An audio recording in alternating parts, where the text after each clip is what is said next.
नमस्कार मेरे प्यारे साथियों, आज मैं फिर आप लोगों की सेवा में उपस्थित हूँ। इसके पहले हमने क्लास 37 नंबर क्लास ले लिया है और आज हमारा क्लास नंबर 38 है।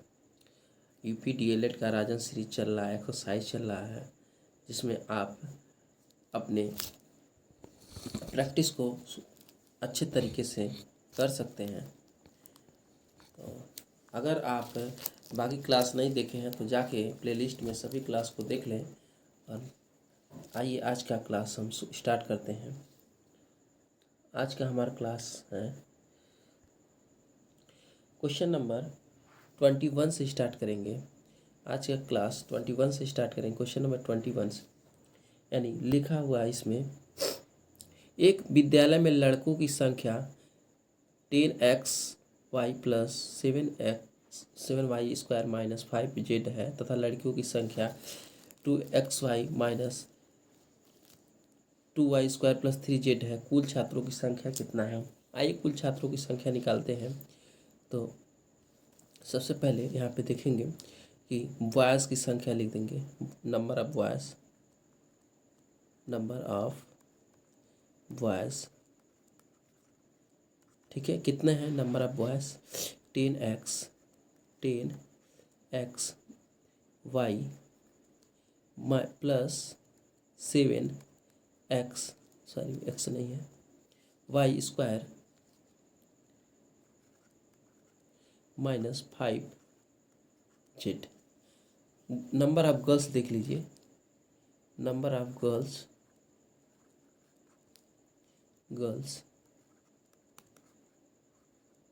गर्ल्स मीन्स लड़कियों की संख्या।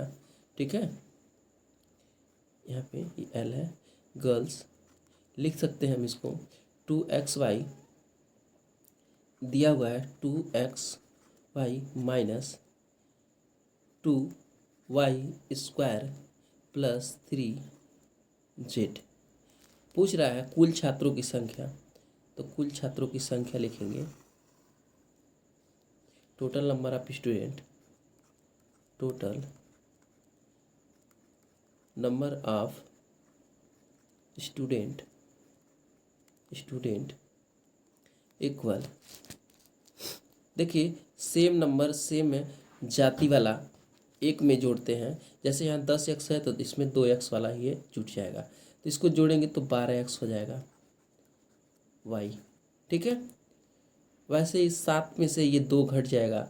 ठीक है, यहाँ y स्क्वायर है, y स्क्वायर यहाँ भी है, तो 7 में से 2 घट जाएगा तो कितना बचेगा? 7 में से घटेगा तो प्लस में रहेगा और 5 बचेगा, यानी 5y स्क्वायर। उसी तरह से यहाँ 5 है, 5z है, यहाँ 3z है, तो 5z में से 3z चला जाएगा, तो 5 वाले का साइन बड़ा है तो यहीं पे 5 वाले का साइन लिखेंगे, और 5 में से 3 चला जाएगा तो 2z बचेगा। ठीक है, ये z है। उम्मीद करते हैं कि ये आपको समझ में आया होगा और ये हमारा आज का आंसर रहा। ठीक है, ये हमारा क्या हुआ? ये हमारा आंसर हो गया। ठीक, आप राजन सीरीज में देखेंगे तो ये क्वेश्चन थोड़ा गलत कर दिया गया है। ठीक है, उसके अनुसार यहाँ कुछ घटाने के लिए यहाँ घटा दिया गया है, तो मिस्टेक है, यानी कुछ मिसप्रिंट हुआ है, इसलिए उसका भी सवाल सही हो सकता है लेकिन क्वेश्चन के अनुसार नहीं सही है। क्वेश्चन में कुछ मिसप्रिंट होने के नाते उसका वो सवाल गलत हो गया है। ठीक है, आइए अगले प्रश्न पर चलते हैं। क्वेश्चन नंबर 22 कह रहा हल कीजिए। आइए इसे सॉल्व करते हैं, देखते हैं किस तरह से ये क्वेश्चन सॉल्व होता है। 20 plus medium bracket 9 minus 5 minus small bracket 6 minus 4। ठीक है, ब्रैकेट क्लोज। देखिए इस 20 को ऐसे ही रहने दीजिए। सबसे पहले हम क्या करते हैं, अंदर से सॉल्व करते आते हैं। क्या चीज़? अंदर से सॉल्व करते आएंगे। इसको भी ऐसे ही रहने दीजिए। ठीक, यहाँ माइनस, यहाँ से जब इसको सॉल्व करेंगे तो 6 में से 4 जाएगा तो 2, और यहाँ 2 लिख देंगे। ठीक है, स्मॉल ब्रैकेट। यहाँ देखिए 20 हो जाएगा और 20 ये प्लस रहेगा। यहाँ से देखिए ये माइनस है, ये भी माइनस है, तो -2 और -5 -7 हो गया, और 9 में से जब 7 घटेगा तो क्या हो जाएगा, 2 बचेगा। ठीक, और जब 20 और 2 जोड़ेंगे तो हमारा आ जाएगा 22 आ जाएगा। ठीक, उम्मीद करते हैं कि आपको ये समझ में आ रहा है। आइए अगले प्रश्न पर चलते हैं। अगला प्रश्न है हमारा 23। कहा गया है 3 अंकों की सबसे छोटी संख्या ज्ञात कीजिए। 3 अंकों की सबसे छोटी संख्या क्या होता है, तो जब 3 अंकों की सबसे छोटी संख्या लिखना होगा 3 अंकों की सबसे छोटी संख्या, छोटी संख्या, तो क्या लिखते हैं हम, बार बार यही 3 बार 9 लिख देंगे। ठीक है, 3 अंकों की सबसे छोटी संख्या, सॉरी सबसे छोटी कहा है तो हम 1 और 00 लिख देंगे। सबसे छोटी कहा है तो 1 और 00 लिख देंगे। ठीक है, जितना भी कहेगा, अगर छोटी कहेगा तो 1 लिख के उससे कम जितना, यानी यहाँ पे 3 कहा है तो 2 0 बढ़ा दिए हैं। ठीक है, ये 100 हो गया। उम्मीद करते हैं कि आपको समझ में आया है। आइए अगले प्रश्न पर चलते हैं। Question number 24। 2 संख्याओं का मौसर 16 है तथा उनका गुणनफल 6400 है तथा उनमें से लसागु ज्ञात करना है। तो देखिए 2 संख्याओं का दिया हुआ मौसर दिया हुआ, पहले मौसर दिया हुआ HCF दिया हुआ है, HCF 16 दिया हुआ है, और 2 संख्याएं दी हुई हैं। वो संख्याएं हैं, 2 संख्याएं मान लीजिए, एक ये संख्या है गुणे 2 संख्या, दूसरी संख्या ये है, इसका वैल्यू दिया हुआ है 6400, और हमें क्या ज्ञात करना है, एलसीएम ज्ञात करना है, एलसीएम। ठीक, आइए देखते हैं इसका फार्मूला हमने क्या लिखवाया था। तो 2 संख्याओं का गुणनफल जब होता है तो देखिए 2 संख्याओं का गुणनफल बराबर LCM गुणे HCF, यही लिखवाए थे, फार्मूला है। तो देखिए 2 संख्याओं का गुणनफल भी दिया हुआ है, कितना दिया है, 6400 दिया हुआ है। एलसीएम निकालना है, इसको ऐसे ही लिखते रहिए। HCF भी हमको पता है 16 है, 16 भी लिखते रहिए। अब देखिए 6400, यहाँ से जब ये इधर लेके आएंगे तो डिवाइड हो जाएगा, क्योंकि यहाँ मल्टीप्लाई में है 16, इधर जब आएगा तो डिवाइड हो जाएगा। क्या हो जाएगा, डिवाइड में 16, इधर LCM। ठीक, 16 से जब ये 16 के टेबल में ये कट रहा है कितने टाइम में बताइए, 16 4 जा, यानी 16 चौका 64, 4 बार में, यानी 4 और 00। LCM क्या आ गया, 4 00। ठीक है, ये हमारा क्या हो गया, LCM हो गया। ठीक है, ये हमारा LCM हो गया। इस तरह से हमको LCM को यहाँ पे नोट कर दिए। उम्मीद करते हैं कि ये क्वेश्चन भी आपको समझ में आया होगा। आइए अगले प्रश्न पर चलते हैं। अगला प्रश्न 25 नंबर है। कह रहा है लघुत्तम समापवर्त किसे कहते हैं। लघुत्तम समापवर्त यानी जो हम लोग निकाला है लघुत्तम समापवर्त, इसे देखिए, इसे किस टाइप से इसका लिखना होता है। तो LCM, जैसे देखिए LCM हम कहें कि यहाँ पे सॉरी 5 और 6 का LCM क्या होगा, LCM 5 और 6 का LCM क्या हो जाएगा, 30 हो जाएगा। यानी वह छोटी से छोटी संख्या जिसे 5 भी डिवाइड कर दे और 6 भी डिवाइड कर दे, वो क्या होता है, LCM होता है। इसी को हम लिख सकते हैं शब्दों में, जब लिखेंगे तो लिखेंगे 2 या 2 से अधिक संख्याओं का लघुत्तम समापवर्त वह छोटी से छोटी संख्या है जो उन संख्याओं से पूर्णतः विभाज्य हो जाती है, जो उन संख्याओं से पूर्णतः विभाज्य होती है। लिख के दिखाते हैं यहाँ पे, 2 या 2 से अधिक संख्याओं का लघुत्तम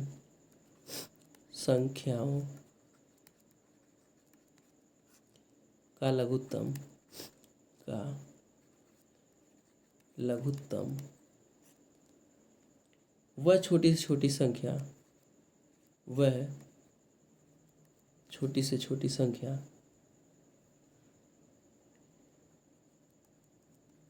छोटी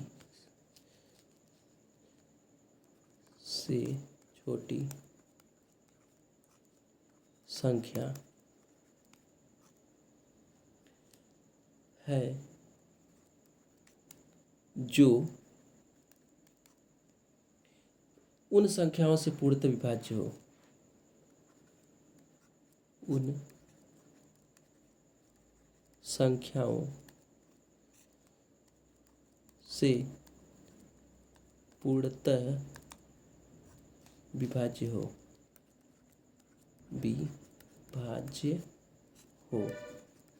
ठीक है, उम्मीद करते हैं कि आपको ये भी समझ में आया है। आइए अगले प्रश्न पर हम चलते हैं। अगला प्रश्न हमारा होगा 26 नंबर। कह रहा है प्रतिशत का मतलब क्या होता है, यानी प्रतिशत का अर्थ क्या होता है। तो प्रतिशत का अर्थ होता है, देखिए, प्रतिशत। तो देखिए इसमें प्रतिशत को हम तोड़ेंगे तो प्रति प्लस शत। ठीक है, प्रति का मतलब होता है एक और इसका मतलब होता है 100। शत का मतलब 100, यानी किसी भी संख्या के बटे 100। ठीक है, जैसे यहाँ पे देखिए, जैसे मतलब 1% है, सॉरी, जैसे 1% है, इसको हम लिख सकते हैं बटे 100। ठीक है, प्रतिशत प्रत्येक अंक के बटे 100। जहाँ पे आपको ये साइन प्रतिशत का मिल जाएगा, इसे हम आप ऐसे लिख सकते हैं। ठीक है, किसी भी संख्या के नीचे बटे 100 है तो प्रतिशत का साइन लगा सकते हैं। उम्मीद करते हैं कि आपको समझ में आया है ये भी क्वेश्चंस। आइए क्वेश्चन नंबर 27 पर चलते हैं। 27 क्वेश्चन नंबर कह रहा है, यदि किसी चतुर्भुज की चारों भुजाएं बराबर हो तथा प्रत्येक कोण 90 का हो तो वह ऐसे चतुर्भुज को क्या कहते हैं। देखिए यहाँ पे हम एक फिगर ड्रा करके बनाते हैं। एक फिगर ड्रा करेंगे और यहाँ पे देखिए एक फिगर है। ये कह रहा है कि प्रत्येक भुजा की बराबर हो, सभी भुजाएं क्या हैं, बराबर है। ये इसके बराबर है और ये इसके बराबर है। ठीक है, ये इसके बराबर है, ये इसके बराबर है, ये इसके बराबर, यानी चारों भुजाएं बराबर है। और कह रहा है यहाँ कोण जो है ये समकोण है, 90 डिग्री का ये भी है, 90 डिग्री का ये भी है और 90 डिग्री का ये भी है। यहाँ भी क्या है, 90 डिग्री ही है। तो इस तरह का चतुर्भुज क्या कहलाएगा। तो इस तरह के चतुर्भुज को हम कहेंगे वर्ग कहेंगे। क्या कहेंगे, वर्ग है। ठीक, उम्मीद करते हैं आपको समझ में आया होगा। ठीक है, इसी तरह से आपको समझ में आया। स्क्वायर जिसको बोलते हैं SQUAR, स्क्वायर इंग्लिश में बोलते हैं। आइए अगले प्रश्न पर चलते हैं। अगला प्रश्न हमारा मिलता है 28 नंबर। अब ये कह रहा है भिन्न किसे कहते हैं। ठीक है, भिन्न क्या होता है। देखिए भिन्न मतलब बटे में होता है। कोई भी संख्या 2/5, 3/7, ये संख्या क्या भिन्न में आ जाएंगी। तो इसको कैसे लिखना है उस चीज़ को हम लोग देखेंगे। इसे कैसे लिखना है उस चीज़ को हम देखेंगे। देखिए किसी वस्तु को विभिन्न भागों में व्यक्त कर प्रत्येक भाग में के मान को कुल भाग से विभाजित करते हैं। जैसे मान लीजिए यहाँ पे देखते हैं क्या होता है, आपका 100 मार्क्स का कोई टेस्ट होता है और उसमें क्या करते हैं आप, उसमें नंबर लाते हैं आप 90। तो ये क्या होता है, भिन्न में बदला जाता है। जैसे आप देखेंगे तो 90/100 कर दिया जाएगा।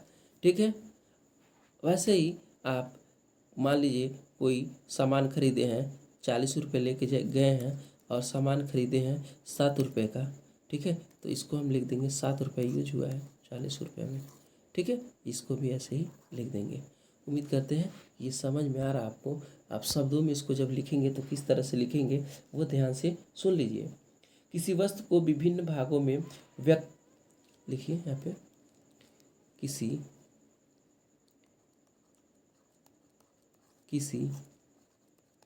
वस्तु को विभिन्न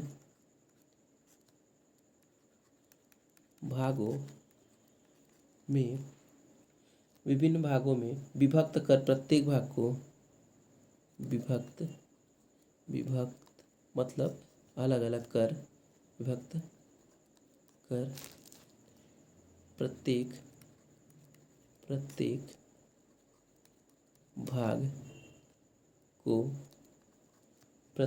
भाग को कुल भाग से विभाजित किया जाता है।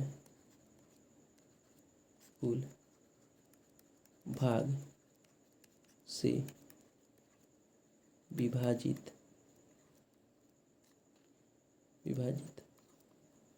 किया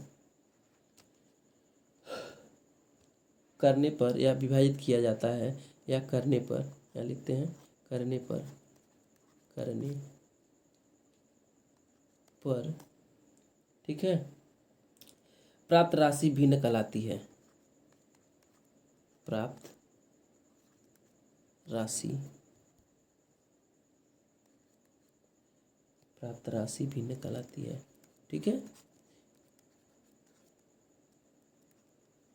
भिन्न कहलाती है। ठीक है, उम्मीद करते हैं आपको समझ में आया होगा। थोड़ा राइटिंग नहीं सही हो रहा है। ठीक है, आइए दूसरे प्रश्न में चलेंगे। तो दूसरा प्रश्न किस तरह से सॉल्व होता है उसे भी देखते हैं। दूसरा प्रश्न हमारा 29 नंबर है। 29 में कह रहा प्रतिशत किसे कहते हैं, इसे भी समझाइए। प्रतिशत किसे कहते हैं अभी हम बता दिए हैं। जिसके आधार में 100 होता है क्या होता है, जिसके आधार में 100 होता है वही क्या होता है, प्रतिशत होता है। जैसे 5/100 क्या होता है, 5% होता है। ठीक है, जिसके आधार में 100 होता है वही क्या होता है, प्रतिशत होता है। लिखेंगे कैसे, तो देखिए कैसे लिखते हैं इसको।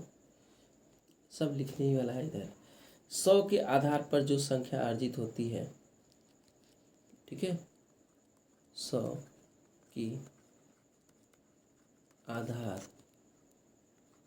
पर जो संख्या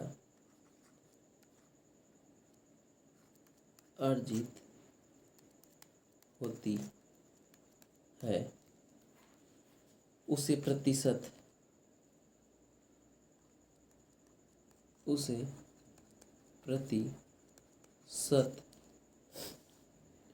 कहते हैं।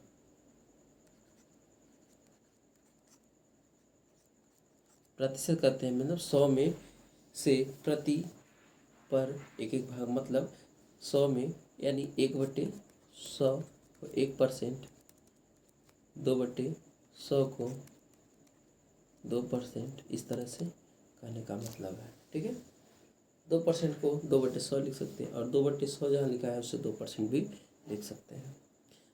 चलिए 30 नंबर क्वेश्चन देखते हैं। क्वेश्चन नंबर 30 देखिए, कहा गया है दशमलव भिन्न को प्रतिशत में कैसे बदला जाता है।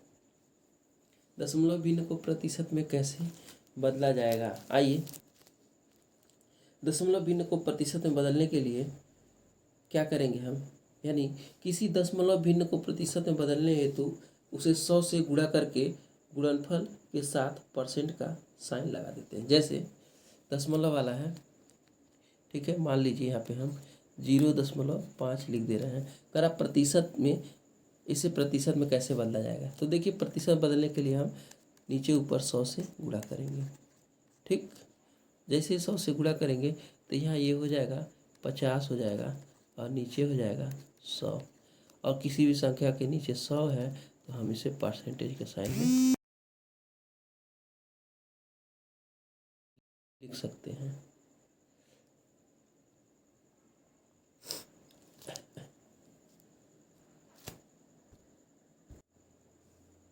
तो हम इसे प्रतिशत के साइन में लिख सकते हैं। दूसरे में एक और हम एग्जाम्पल लेके देखते हैं। दूसरा एग्जाम्पल में देखिए, जैसे दिया हुआ है 2.02 प्रतिशत में जब बदलेंगे इसे तो नीचे ऊपर 100 से गुणा कर लेंगे और इसे लिख सकते हैं। इस 100 से ये क्या हो जाएगा, 2 हो जाएगा, 2/100 हो जाएगा, यानी हम 2% लिख सकते हैं। उम्मीद करते हैं कि आपको समझ में आ गया होगा। आइए दूसरे प्रश्न पर चलते हैं। क्वेश्चन नंबर 31 देखिए। 31 जो है ये कह रहा है कि अपरिमेय संख्या किसे कहते हैं, स्पष्ट कीजिए। अपरिमेय संख्या, देखिए अपरिमेय संख्याएं, अपरिमेय संख्या वे संख्याएं, अपरिमेय संख्याएं वे संख्याएं हैं जो परिमेय नहीं होते हैं। क्या नहीं होते हैं? जो परिमेय नहीं होते हैं, परंतु जिन्हें संख्या रेखा पर व्यक्त किया जा सकता है। इसे क्या किया है? संख्या रेखा पे व्यक्त किया जा सकता है, अथवा वे संख्या जिन्हें p/q के रूप में व्यक्त किया जाता है। ठीक है, इन्हें p/q के रूप में भी व्यक्त किया जाता है, परिमेय संख्या कहलाती हैं। ठीक है, परिमेय संख्याएं कहलाएंगी।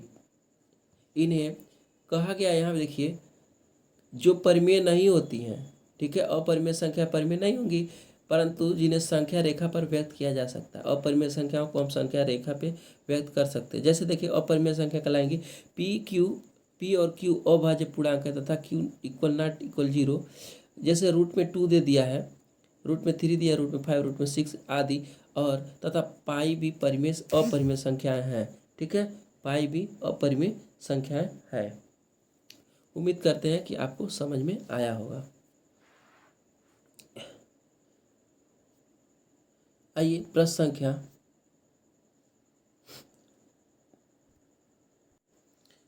क्वेश्चन नंबर 32 देखिए। सम प्राकृतिक किसे कहते हैं? सम प्राकृतिक संख्या किसे कहते हैं? सम मीन्स जो 2 से डिवाइड होता है। तो देखिए, प्राकृतिक संख्या पहले देख लेते हैं क्या होता है, उसके बाद फिर हम सम निकालते हैं। प्राकृतिक संख्या, प्राकृतिक संख्या जिसे क्या बोलते हैं? नेचुरल नंबर, जिसे नेचुरल नंबर बोलते हैं, नेचुरल नंबर। ठीक है, ये होता है हमारा 1 से स्टार्ट होता है। 1 2 3 4 5 6 7 8 9, जहाँ तक आप गिन पा रहे हैं गिनते चले जाइए, ये खत्म नहीं होने वाला है। ठीक है, कर इसी में वो संख्या सम संख्या निकालिए। तो सम प्राकृतिक संख्या है, तो सम प्राकृतिक संख्या, प्राकृतिक संख्याएं। तो सम मीन्स 2 से डिवाइड होने वाला, तो 2 हो जाएगा, 4 हो जाएगा, 6 हो जाएगा, 8 हो जाएगा, ठीक है, 10 हो जाएगा, डॉट डॉट 2 का टेबल करते चले जाइए।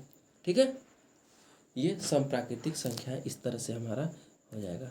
उम्मीद करते हैं कि आपको ये क्या हुआ, समझ में आ रहा है। ठीक है, समझ में आ रहा है ये। ठीक है, आइए मिलते हैं नेक्स्ट प्रश्न के साथ। अगला प्रश्न हमारा 33 है, विषम प्राकृतिक संख्या निकालिए। तो देखिए, अभी 1 2 3 4 5 ये सब प्राकृतिक थे। विषम प्राकृतिक जो 2 से नहीं कटता है। ठीक है, विषम प्राकृतिक संख्या है जो 2 से नहीं कटेगा, वही क्या होगा? विषम प्राकृतिक संख्या है। जैसे देखिए, जैसे विषम प्राकृतिक संख्या है, विषम प्राकृतिक संख्या, प्राकृतिक संख्याएं क्या है? तो देखिए, विषम प्राकृतिक संख्याएं होंगी, 1 हो जाएगा, 3 हो जाएगा, 5 हो जाएगा, 7 हो जाएगा, 9 हो जाएगा, 11 हो जाएगा, 13 हो जाएगा, ऐसे ऐसे चलते चले जाएंगे, जो 2 से डिवाइड नहीं होता है। ठीक है, 2 से डिवाइड नहीं होगा जो, वही क्या होगा? विषम प्राकृतिक संख्याएं हो गया। ठीक, उम्मीद करते हैं कि ये भी क्वेश्चन आपको समझ में आ गया होगा। आइए अगले प्रश्न पर, यानी प्रश्न संख्या 34 पर चलते हैं। किस पे? 34 पर चलेंगे। तो 34 पर चलेंगे। 34 क्वेश्चन नंबर कह रहा है, एक दुकानदार के पास 60 कप थे, 40 कप बिक गए, कुल कितने प्रतिशत बिके हैं? यानी टोटल कप थे कितने उसके पास? कप थे टोटल 60, और कितने बिक गए? 40 बिक गए। कह रहा है कि कुल कितने प्रतिशत बिके। ठीक है, कह रहा है कि जो बिका है उसका प्रतिशत निकालिए। तो प्रतिशत निकालने के लिए हम 100 से मल्टीप्लाई करा देते हैं। क्या करते हैं? 100 से गुणा कराते हैं। तो देखिए, ये एक जीरो से एक जीरो कट गया, 2 से 3 हो गया और 2 से ये 2 हो गया। ठीक, 2 का गुणा 100 में करेंगे तो 200 और बटे 3।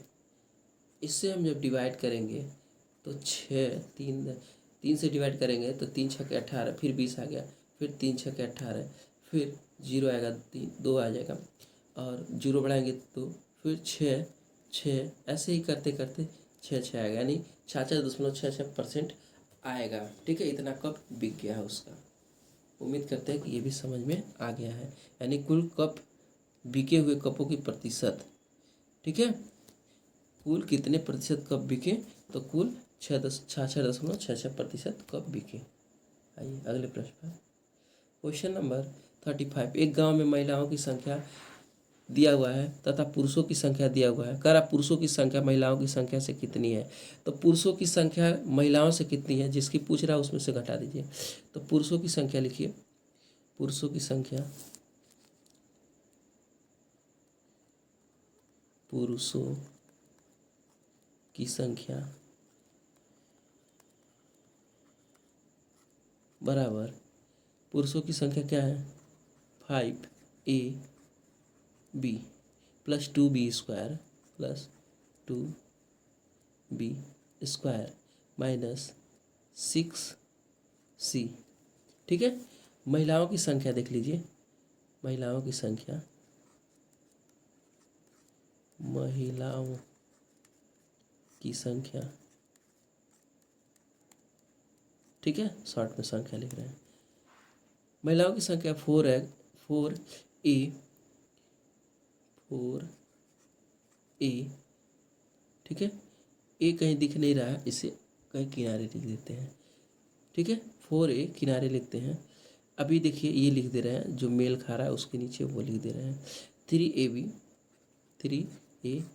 प्लस में है, प्लस में लिख दिए, प्लस 2b², ठीक है, और जो बच रहा है उसे लिख दीजिए प्लस 4a। अब कह रहा है कि पुरुषों की संख्या महिलाओं की संख्या से कितनी होगी, तो इसे घटाया जाएगा। क्या किया जाएगा, घटाया जाएगा। ठीक है, पुरुषों की संख्या अधिक होगी, ऐसे लिख सकते हैं, पुरुषों की संख्या महिलाओं से अधिक, पुरुषों की संख्या महिलाओं से अधिक